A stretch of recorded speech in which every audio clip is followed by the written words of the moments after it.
क्या आपने कभी ऐसा प्यार महसूस किया है जो समय की सीमाओं से परे लगता हो, या ऐसा दिल टूटना जो जैसे किसी और जन्म की चुभन हो? क्या हो अगर हर आंसू, हर गले लगाना और हर बार किसी को छोड़ना कोई इत्तेफाका नहीं बल्कि आपकी आत्मा का पहले से तय किया हुआ वादा हो? चलिए एक ऐसे सफर पर चलते हैं जहां हम जानेंगे कि हमारी आत्मा क्या चाहती है, क्या सिखाना चाहती है और किन चीजों को छोड़ने की ताकत जुटा पाना हमारे लिए जरूरी होता है। आज हम बात कर रहे हैं द सोल कॉन्ट्रैक्ट, प्यार, सबक और छोड़ देने की कला की। आखिर तक जुड़े रहिए क्योंकि ये बस एक कहानी नहीं है, ये आपकी जिंदगी की सच्चाई है जो आपको फिर से याद आनी है। इस दुनिया में आने से पहले जब आपने पहली सांस भी नहीं ली थी, आपकी आत्मा एक ऐसी जगह पर थी जहां सिर्फ रोशनी और प्यार था। ये कोई नई बात नहीं है, वेदों में भी यही कहा गया है, सूफी कवियों ने इसे गाया है और बौद्ध धर्म में भी इसे समझाया गया है। कठोपनिषद कहती है कि आत्मा अमर है जो जन्म और मृत्यु से परे है और खुद के विकास के लिए जीवन चुनती है। तिब्बती बौद्ध धर्म की किताब बर्दो थोडोल बताती है कि आत्मा कैसे अगले जीवन के लिए रास्ता चुनती है। मिस्र की रहस्यमयी परंपराओं में भी आत्मा के सफर का जिक्र है। आपकी जिंदगी कोई इत्तेफाका नहीं है। जो भी प्यार आपने महसूस किया, जो भी सबक आपने सीखे और जो भी लोगों या चीजों को आपको छोड़ना पड़ा, ये सब पहले से तय था। आपकी आत्मा ने एक ऐसी योजना बनाई थी जिसमें आपके गाइड्स ने मदद की, वो दिव्य ऊर्जा जो हमेशा आपका साथ देती है। आपने चुने थे वो रिश्ते, वो मुश्किलें, वो मौके जो आपको सीखने और आगे बढ़ने में मदद करेंगे, क्योंकि आपकी आत्मा को खुद को समझना है, प्यार के जरिए, सबकों के जरिए और रिहाई के जरिए। प्यार वो धड़कन है जो आत्मा के इस कॉन्ट्रैक्ट को जिंदा रखती है। जन्म लेने से पहले ही आपकी आत्मा ने तय कर लिया था कि किन लोगों से मिलना है, किन से प्यार होगा, कौन आपकी जिंदगी में सिर्फ थोड़ी देर के लिए आएगा लेकिन कुछ गहरा सीखा जाएगा। आपके माता पिता, दोस्त, पार्टनर, ये सब आपकी आत्मा के सोल ग्रुप से हैं। ये वो आत्माएं हैं जो हर जन्म में आपके साथ आती हैं। कोई प्रेमी बनता है, कोई शिक्षक, कोई चैलेंज, लेकिन मकसद एक ही होता है, आपको आपकी ही रोशनी और परछाइयां दिखाना। सोचिए उस एक प्यार के बारे में जिसने आपको बदल दिया। हो सकता है वो एक ऐसा रिश्ता था जिसने आपको अंदर तक हिला दिया। सूफी संत रूमी ने कहा था, पहली बार जब मैंने प्रेम की कहानी सुनी तो मैं तुम्हें ढूंढने निकला, ये जाने बिना कि प्रेम करने वाले कहीं मिलते नहीं, वो तो शुरू से एक दूसरे में ही होते हैं। हर प्यार, चाहे अच्छा हो या दुखद, आपको कुछ सिखाने के लिए था।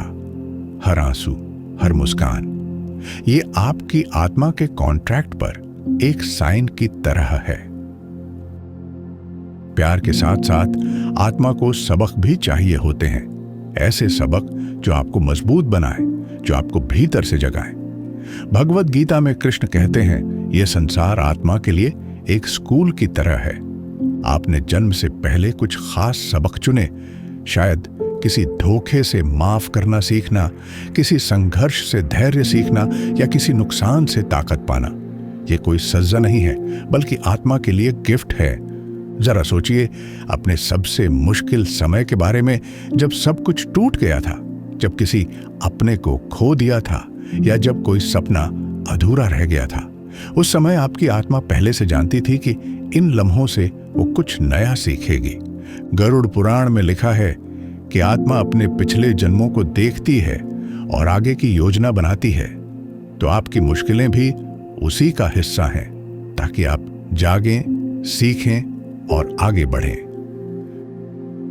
अब आती है सबसे कठिन बात, छोड़ना। हर आत्मा जानती है कि आगे बढ़ने के लिए उसे कुछ चीजों को छोड़ना होगा। बौद्ध धर्म कहता है, दुनिया की हर चीज अस्थायी है। रिश्ते बदलते हैं, सपने बदलते हैं, शरीर भी एक दिन चला जाता है। लेकिन आपकी आत्मा ने खुद इस बदलाव को चुना है, क्योंकि कुछ छोड़ना ही सच्ची आजादी की शुरुआत होती है। कभी ऐसा हुआ है कि आप किसी को जाते हुए नहीं रोक पाए, या कोई गलत रिश्ता पकड़कर बैठे थे?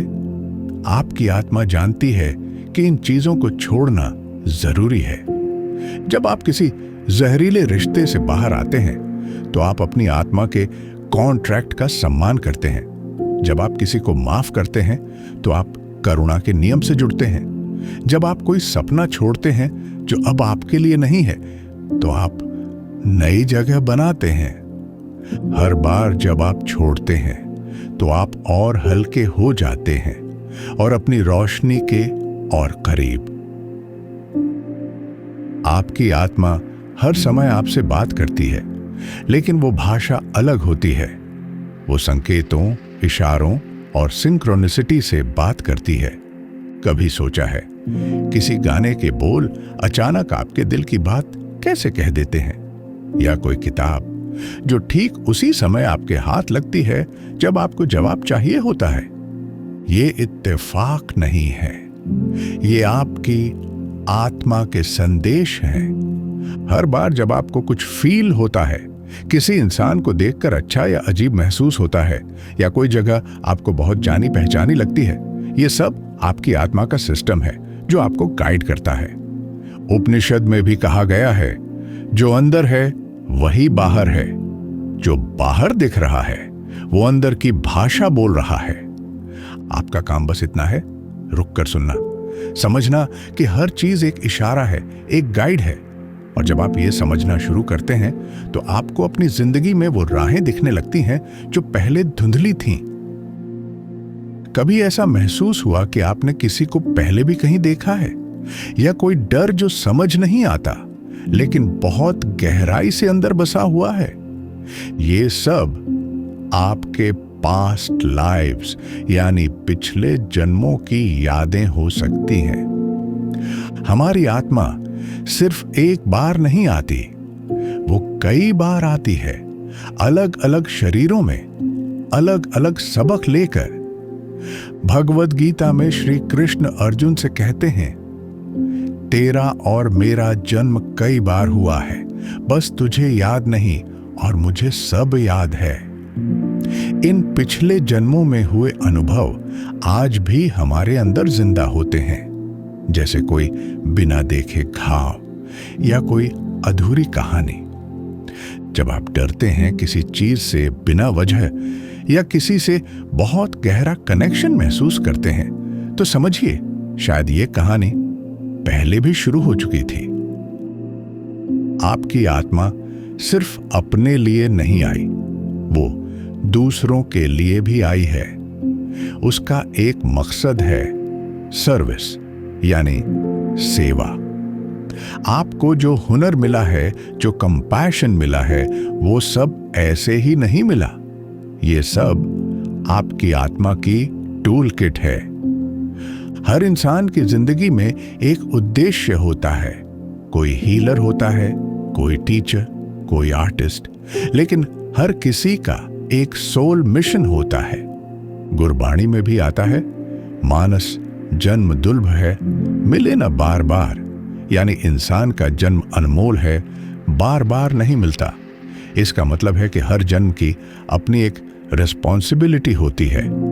जब आप अपने पर्पस के साथ जुड़ते हैं तो जिंदगी में क्लैरिटी और एनर्जी दोनों आने लगती है, चीजें बहने लगती हैं और आप एक डिवाइन फ्लो का हिस्सा बन जाते हैं।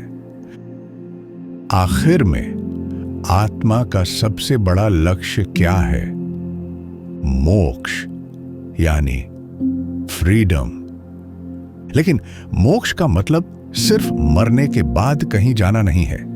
असली मोक्ष है जब आप हर चीज को एक्सेप्ट करते हैं, जब आप माफ करते हैं, जब आप खुद को और दूसरों को प्रेम देना सीखते हैं।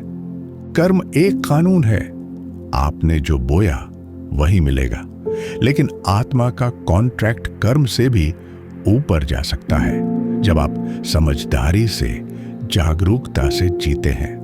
हर बार जब आप किसी मुश्किल में भी प्यार से जवाब देते हैं, जब आप किसी रिश्ते को उसके सच के साथ स्वीकार करते हैं, जब आप खुद की गलती को भी अपनाते हैं, आप उस कार्मिक साइकिल से बाहर निकलते हैं और यही मोक्ष है।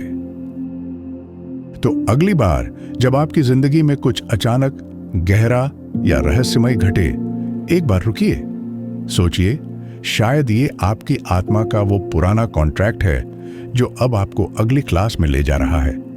आपकी आत्मा जानती है आप कहां जा रहे हैं, बस उसे सुनिए